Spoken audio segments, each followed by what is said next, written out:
कल इसी जगह पर खड़े होकर एक खबर हमने आपके साथ की थी, एक कहानी आपको सुनाई थी, जिस कहानी का मोरल आपको समझ में आ गया है। आज हम दोबारा एक ऐसे शख्स की बात कर रहे हैं जिसके बातों पर, जिसके मिजाज पर, जिसके जज्बात पर पब्लिक सेफ्टी एक्ट जो है वो लगा है।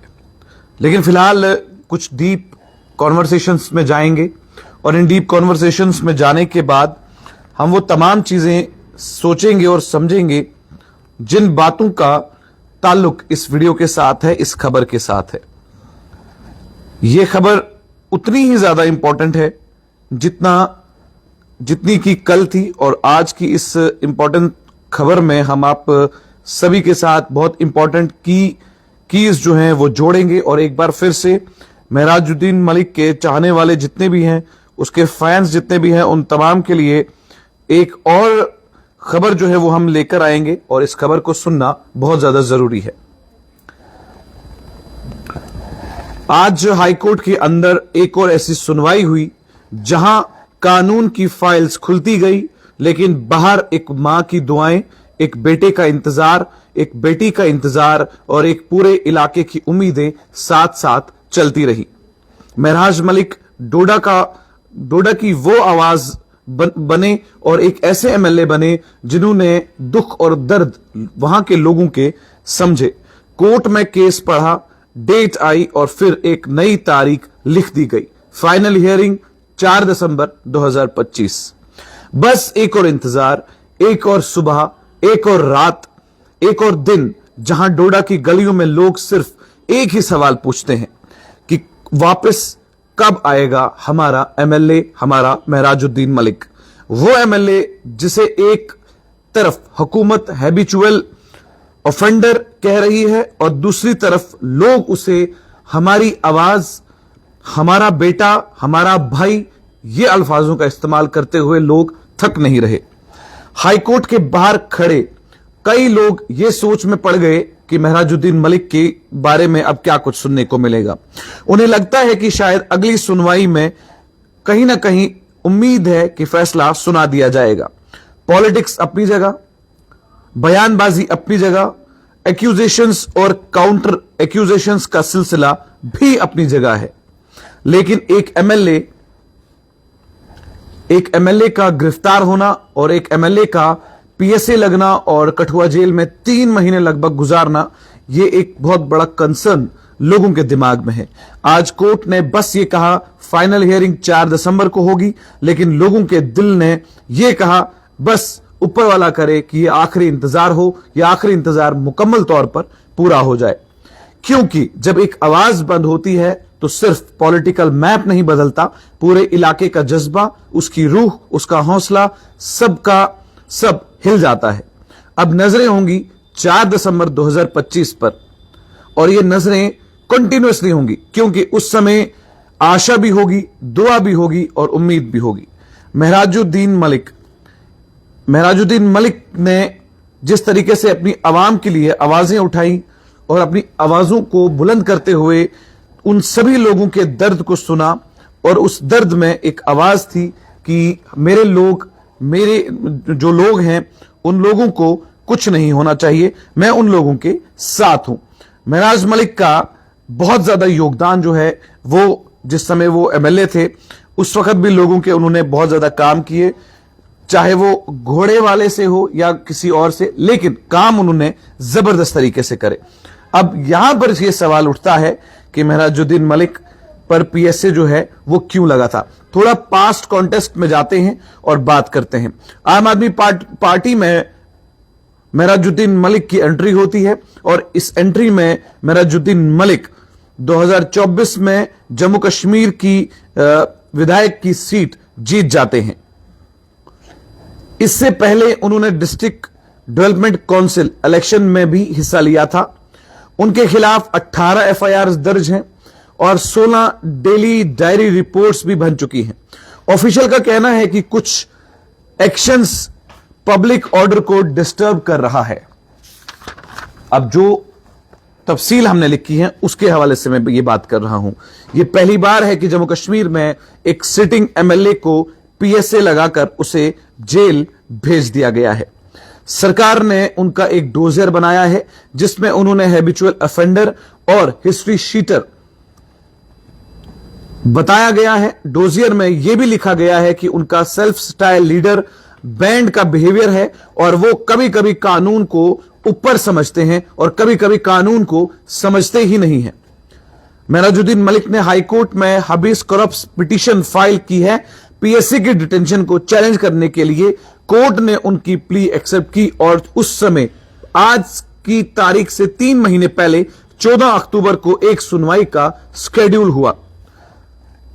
उनकी गिरफ्तारी के बाद डोडा में प्रोटेस्ट हुए। कई अपोजिशन और आम आदमी पार्टी के नेताओं ने इसको डेमोक्रेटिक आवाज दबाने की कोशिश कहा।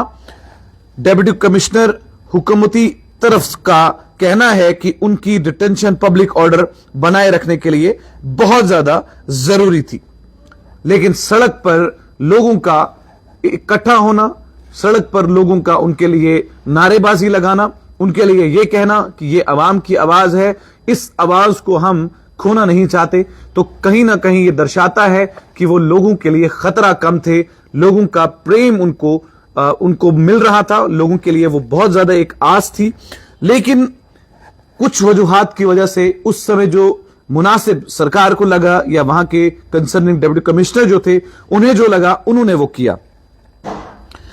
डोडा की ठंडी वादियों में जहां आवाज कम होती है लेकिन दर्द ज्यादा, वहीं से निकला था एक नाम, मेहराजुद्दीन मलिक। वो लड़का जिसने आवाम के लिए आवाज उठाई, जिसने एक हेल्थ सब सेंटर की गलियों से लेकर असेंबली के दरवाजे तक बस एक ही बात की, मेरे लोगों का हक, मेरे लोगों के जज्बात, मेरे लोगों का सवाल है, इससे ज्यादा कुछ नहीं।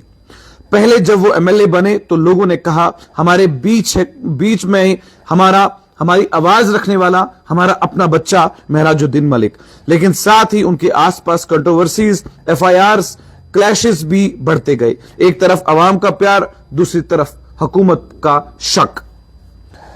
फिर 8 सितंबर को जब पीएसए का ऑर्डर आया, ऐसा एक्ट जिसमें तारीख भी कम होती है और ताकत बहुत ज्यादा, एक पल में अवाम का फर्जंद detained under Public Safety Act बन गया। हाईकोर्ट की दहलीज पर वही सवाल खड़ा है, सच क्या है, जुर्म क्या है और गलती मेहराजुद्दीन मलिक की क्या है। कोर्ट ने 4 दिसंबर की तारीख रखी है, अवाम ने उम्मीद और दुआओं की फाइल्स खोल रखी है और मेहराजुद्दीन मलिक कहीं किसी सेल के अंदर बस एक ही चीज सोच रहे हैं, मैंने आवाज उठाई थी, ये गलती थी या मेरा अधिकार था। आज एक मां सुबह उठकर बस यही कह रही है कि मेरे बेटे की जंजीरें हाथों से छूट जाए। उसके बच्चे पूछ रहे हैं कि पापा कब आएंगे, और एक बूढ़ा आदमी बोल रहा है शायद जस्टिस लेट हो रहा है, लेकिन मुझे कानून पर पूरा भरोसा है, मुझे यह मालूम है कि कानून मेहराजुद्दीन मलिक के हक में ही होगा।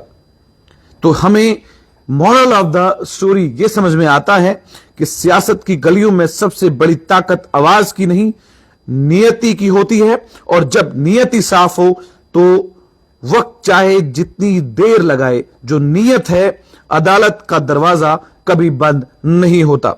जस्टिस का एक अपना वक्त होता है, पर जब वो आता है तो इंसाफ जरूर मिलता है। अब मेहराजुद्दीन मलिक एक ऐसे कंसर्निंग एमएलए बने, और एमएलए बनने के बाद उन्होंने जिस तरीके से आवाजें रखने के बाद असेंबली के अंदर दहाड़कर भारतीय जनता पार्टी के खिलाफ नारेबाजी भी की, उस शख्स के साथ जिसके साथ वो खड़े रहे उनके खिलाफ भी उन्होंने बोला। ये सिर्फ भारतीय जनता पार्टी के खिलाफ नहीं है, बल्कि उन्होंने नेशनल कॉन्फ्रेंस के खिलाफ भी बोला। उन्होंने साफ तौर पर यह कहा कि जो मेरे लोगों की आवाज नहीं बन सकता, मैं उसके साथ रहना पसंद नहीं करूंगा। ये अल्फाज मेहराजुद्दीन मलिक के थे। असेंबली के अंदर हालात इतने बदल गए कि भारतीय जनता पार्टी के लीडर्स के बीच और मेहराजुद्दीन मलिक के बीच में तू मैं हो गई, हत्ता कि एक शीशे का टेबल भी टूट गया। जब सेक्रेटरीट के बाहर पीएचई डेली विजर्स थे, तो महराजुद्दीन मलिक अपनी गाड़ी से उतरकर उन पीएचई डेली विजर्स से बात कर रहे थे। उन्हें यह आश्वासन दिला रहे थे कि जो आश्वासन पिछले 24 सालों से हर हुकूमत ने उन्हें दिया है, फिर चाहे वो मौजूदा सरकार हो, चाहे वो गुजरी हुई सरकारें हो, लेकिन पीएचई डेली विजर्स की बात सुनने वाला कोई भी नहीं था। उसके बाद असेंबली का वक्त चलता गया, महराजुद्दीन मलिक के हौसले बढ़ते गए, लोगों का प्यार उन्हें मिलता गया, हत्ता कि यहां तक फेसबुक पर एक, इंस्टाग्राम पर एक और अलग अलग जगहों पर उनके नाम के फैन पेज बनाए गए, जिसकी वजह से महराजुद्दीन मलिक को ऑन द टॉप आना पड़ा और ऑन द टॉप पूरे जम्मू कश्मीर में वो रहे। जब भी किसी शख्स से बात की गई कि महराजुद्दीन मलिक के बारे में कुछ कहिए, तो सबने यही कहा कि किसी ने हमारी आवाज नहीं उठाई, लेकिन इस शख्स ने हमारी आवाज उठाई। महराजुद्दीन मलिक पीएसए के एक्ट में अंदर है, उन पे पीएसए लगा है क्योंकि डेप्यूटी कमिश्नर के साथ एक अपने ही पेज पर एक लाइव वीडियो में उन्होंने कुछ गाली गलौज किया था। इस बेसिस पर उन्हें पीएसए लगाया गया। लेकिन पीएसए लगाने के बाद, पीएसए लगने का मतलब यह था कि अवाम को किसी शख्स से खतरा है और उस शख्स पर पीएसए लगता है, उसे जेल के सलाखों के अंदर डाला जाता है। लेकिन यहां पर कुछ और देखा गया। यहां चिराग वैली की सड़कों पर लोगों का आंदोलन देखा गया, एक ऐसा हजूम देखा गया जिस हजूम में आवाज आ रही थी, मेरा बेटा महराज मलिक, जिस हजूम में यह आवाज आ रही थी, इनकलाब आएगा, महराज मलिक आएगा। ये तमाम बातें जो हैं ये हो रही थी। हमारा काम था खबर करना। हमने वो खबर आपको बजरवा से भी दिखाई जब इंटरनेट को सस्पेंड कर दिया गया। 144, 163 बीएनएस चिनाब वैली के अंदर, खासकर डिस्ट्रिक्ट डोडा, किश्तवाड़ और उनके नेटिव प्लेस में लगाया गया था। लेकिन इस इंटरनेट शटडाउन के बाद, और दूसरी बात, इंटरनेट शटडाउन के बाद जब ये कनेक्टिविटी खत्म हो गई तो बहुत सारा नुकसान वहां के लोगों को हुआ। लेकिन मौजूदा एडमिनिस्ट्रेशन ने एक और काम किया। दुकानों को खुला रखने के लिए उन्होंने एक टाइम पीरियड फिक्स किया। वो टाइम पीरियड था 4 से 6 के बीच का। इन 2 घंटे में राहत मिलती थी और लोग अपने घरों के लिए सामान जो है वो लाया करते थे। मेडिकल शॉप्स कंप्लीट तौर पर खुली थी, किसी को कोई परेशानी नहीं थी। गाड़ियां बंद थी, 4 लोग एक साथ नहीं चल सकते थे, क्योंकि जब लॉ एंड ऑर्डर की स्थिति बिगड़ जाती है तो उस हजूम को कंट्रोल करना मुश्किल हो जाता है। फिर जाने और अनजाने में एडमिनिस्ट्रेशन को बहुत कड़े फैसले जो हैं वो सुनाने पड़ते हैं, फैसले करने पड़ते हैं। लेकिन महराज मलिक के मामले में 2-3 दिन के बाद ही साफ तौर पर यह नजर आने लगा कि लोग आहिस्ता आहिस्ता अपने घरों में शांत बैठने लगे। अब उन तमाम लोगों के बीच में कुछ चुने हुए नुमाइंदे जो महराज मलिक की सपोर्ट में आते थे, उन्होंने उनसे एक दरख्वास्त की कि नारेबाजी से या लिटिगेशन से कुछ हासिल नहीं होगा, कानून पर भरोसा रखिए। जम्मू कश्मीर लद्दाख की हाई कोर्ट, उसके अंदर जो फैसले होते हैं वो सही मायनों में किए जाते हैं। ये एक फैसला उस बूढ़े लाचार बाप के लिए बहुत ज्यादा जरूरी था। महराज मलिक के बाप के दिल में यह बात जरूर आई कि कानून पर उन्हें सबसे ज्यादा भरोसा है, और यह वही कानून है जिसने यह साबित कर दिया कि जब तक कोई चीज किसी के खिलाफ नहीं मिलती तब तक वो अंदर नहीं रह सकते।